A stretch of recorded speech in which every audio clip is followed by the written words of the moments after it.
Hoje temos o privilégio de conversar com uma figura singular da lusofonia contemporânea, Cris Cristelo, jornalista, poeta, tradutor e incansável promotor da cultura portuguesa além fronteiras. Nasceu em Sydney, com raízes profundas nos Açores, em Timor-Leste. Cris Cristelo construiu uma obra que atravessa continentes, línguas e memórias. Fundador dos colóquios da lusofonia, tradutor de autores açorianos para o inglês e autor de imensas crónicas, muitas delas publicadas aqui em Montreal, no Lusopress, crónicas que misturam crítica social, identidade e poesia. Ele é uma ponte viva entre mundos. Hoje falamos sobre o seu mais recente livro, Diário de um Homem Só, uma viagem interior, uma obra que homenageia a sua trajetória e a da sua esposa, recentemente desaparecida, uma obra marcada por afetos, perdas e descobertas. Vamos conhecer o homem por trás das palavras, o cronista que navega entre Timor, Macau, Brasil, os Açores e que transforma vivências em literatura. Muito boa noite, Cris Cristelo. Boa noite. Naturalmente, tal como eu dizia neste texto de abertura, vamos falar sobre o seu livro, o último, o Diário de um Homem Só, uma viagem interior, mas antes do livro, antes da publicação, vem a ideia. Qual foi a ideia do Diário de um Homem Só? A ideia não partiu de mim. Eu tenho que confessar que a morte da Helena foi o facto da vida em 77 anos que talvez me afetasse mais. E eu precisei de ajuda especializada, portanto, para lidar com a dor, para lidar com o luto. E uma das sugestões que me deram na altura foi escrever um diário com os sentimentos, com o meu cotidiano, e tentar reproduzir aquilo que me ia na alma durante o primeiro ano. E foi assim que o livro surgiu. É um livro híbrido porque não só contempla, portanto, essa parte de diário, como juntei-lhe também as crónicas que têm sido publicadas em vários jornais em todo o mundo, de Trás-os-Montes aos Açores, aí ao Canadá. E, portanto, é um livro híbrido que junta a parte pessoal e intimista à parte de crítica social e política das crónicas.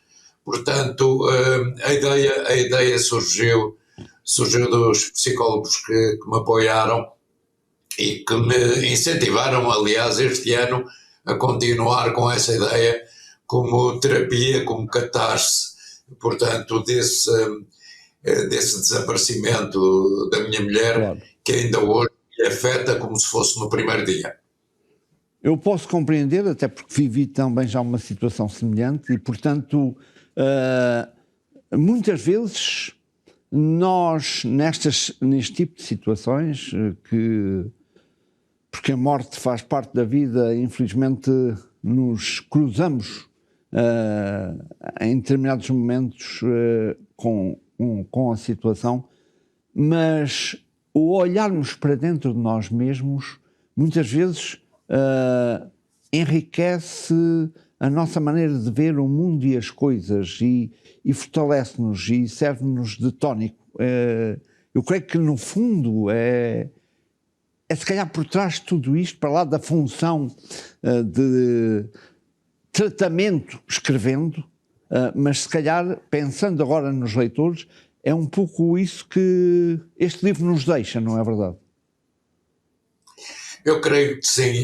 Eu lembro-me de muita gente me perguntar, quando isto aconteceu, se eu não estava interessado em regressar ao continente português ou regressar à Austrália. E a minha resposta foi simples. Eu fiz os últimos 20 anos da minha vida aqui nos Açores. É aqui que me sinto neste momento bem. A Austrália já não é a Austrália que eu deixei há 30 anos. Claro. Nem eu sou o Cris que deixou a Austrália há 30 anos. e no continente português não tenho grandes vínculos, excetuando Trás-os-Montes, e a casa que herdamos em Trás-os-Montes está em ruínas, portanto também não posso regressar lá, que seria o único sítio onde eu me sentia bem. Mas a ideia deste livro é, sobretudo, para ajudar as outras pessoas que passam pelo mesmo, porque nunca ninguém está preparado para isto, especialmente como foi o nosso caso, em que fazíamos tudo juntos, nós tínhamos interesses comuns e tínhamos nossas diferenças, obviamente, mas tínhamos literária e culturalmente interesses comuns e íamos a todos juntos, lançamentos de livros, os projetos dela eram os meus projetos, os meus eram os dela, e entroncavam nos colóquios da lusofonia, e foram 29 anos de partilhas, de cumplicidades, e é sobre isso que este livro sobretudo fala, e que eu partilho, portanto, uma intimidade e uma vida pessoal que normalmente não se divulga, mas que eu achei necessário partilhar isso com mais gente para tentar superar as horas negras que têm sido os últimos 21 meses.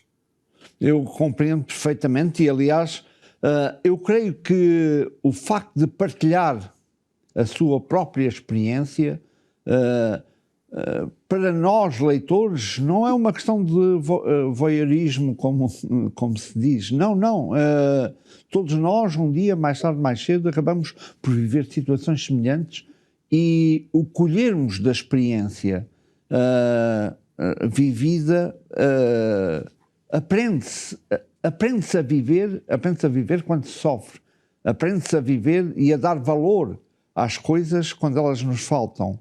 Aprende-se, creio eu, que todos saímos, muitas vezes, perante situações dessas, há muita gente que diz, se fosse eu não era capaz. Nós todos somos capazes, porque no momento, enfim, da maior dificuldade descobrimos forças interiores que nunca pensámos que tínhamos e que nos forçam a nos redescobrir a vida. E é uma lição de vida, claro, a partir do desaparecimento de alguém que se ama e com quem se tem tanta cumplicidade, mas creio que é de facto essa a grande lição que nos está a dar através do Diário de um Homem Só, mas que depois junta, estando só, no título uma viagem interior. E se calhar é um apelo a essa viagem interior que também todos nós temos necessidade de fazer.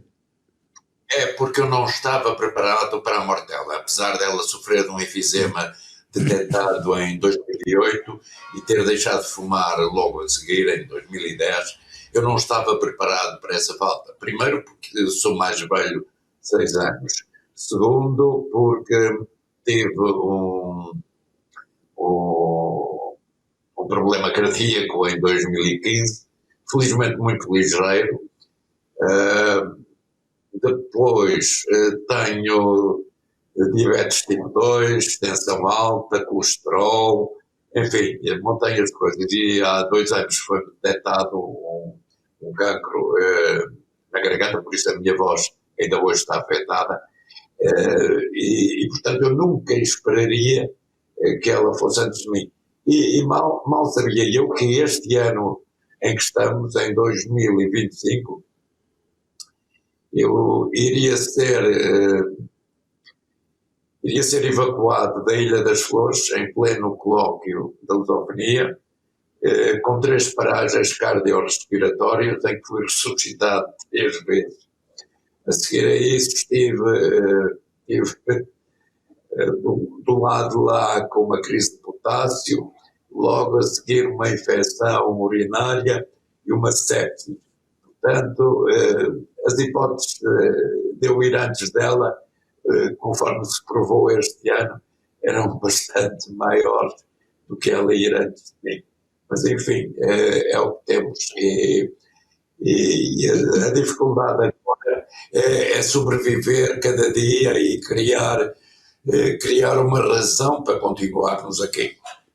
E acho que esse é, digamos, importante, que é realmente nós passarmos a dar um outro valor àquilo que nos falta, darmos o valor à vida e, mais do que isso, penso eu, isto é uma opinião, que é descobrirmos processos de ultrapassar a crise. Uma das coisas que, por exemplo, noto na sua maneira de escrever, com todo o quadro relativamente sombrio que esteve a traçar da sua vida, mas que é a ironia, por exemplo, nas crónicas que escreve.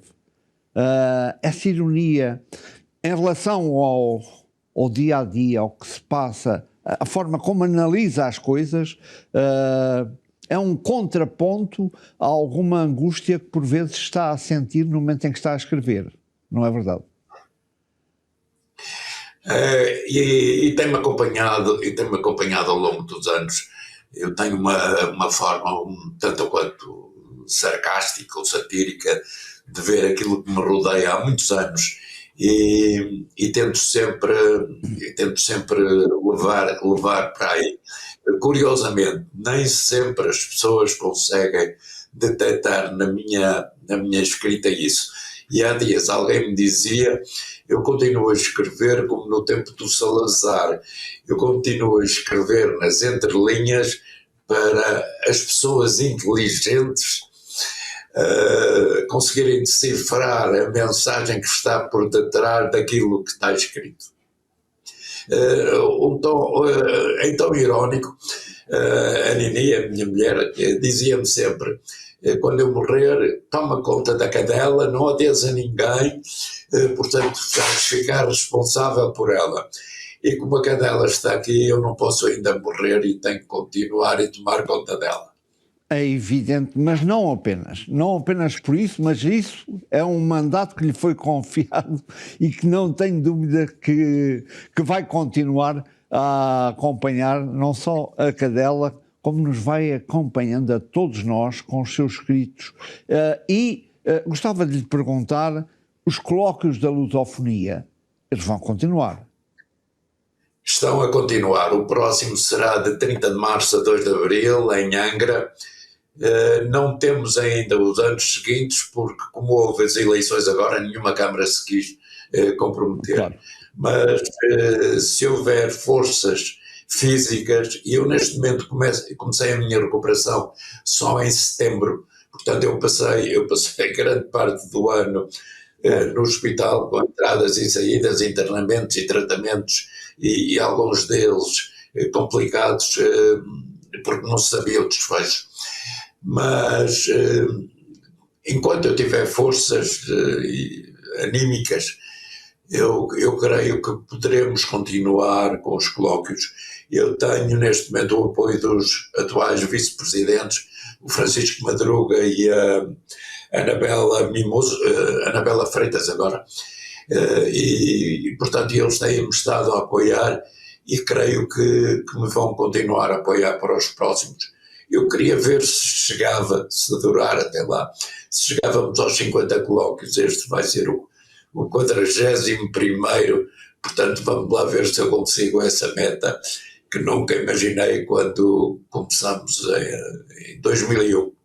Mas tem sido um percurso tão bonito e é uma aposta, digamos, na discussão, no encontro, na partilha, que é de tal forma importante que, pronto, dos mais diferentes horizontes chegam pessoas a discutir o que é a lusofonia, o que é escrever na lusofonia, e Cris Cristelo, para lá da questão do livro, para lá da questão de tratar da sua cadela, bem, não se esqueça, faltam ainda alguns anos para chegarmos ao 50º colóquio e, portanto, os colóquios da lusofonia são outra razão para lutar. Eu gostei imenso de estar aqui a falar consigo. Estávamos, de certeza, muitíssimo mais tempo, mas, como sabe, isto o tempo na televisão passa tão rápido. Resta-me apenas desejar-lhe a melhor saúde possível e longa vida para os colóquios e um sucesso editorial não tenho dúvidas, para esta viagem interior, na qual não queremos que seja o homem só, todos nós estamos consigo. Muito obrigado, Luís Cristelo. Eu agradeço, foi um prazer e estou reconhecido porque vocês são das poucas entidades que têm dado algum valor àquilo que eu escrevo. E isso é bem fundo. Obrigado. É mais que merecido. Muito obrigado, nós é que agradecemos e o nosso programa vai prosseguir.